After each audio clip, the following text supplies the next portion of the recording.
Supply बंद असताना button switch बाहेरील बटन मॅन्युअलला ठेवा. पॅनल उघडून सेटचं बटन दाबून सप्लाय चालू करा. डिस्प्लेवर सेट म्हणून येईल. आपल्याला SPP बदलायचं आहे. हे पहिला ओव्हरलोड पर्सेंटेज येतं आहे, डायरन पर्सेंटेज येतं, पॉवर ऑन डिले आहे. STD काय बदलू नका. सायकलिंग पण 000 ठेवा.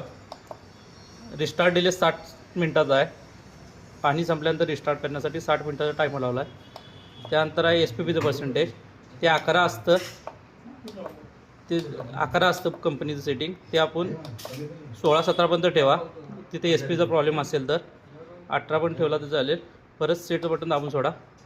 हा करंट सेन्सिंग आहे. अनबॅलन्स असेल मोटरचा CSPने बंद पडत असेल तर हा 0-0 करा, नाही तर 1च ठेवा.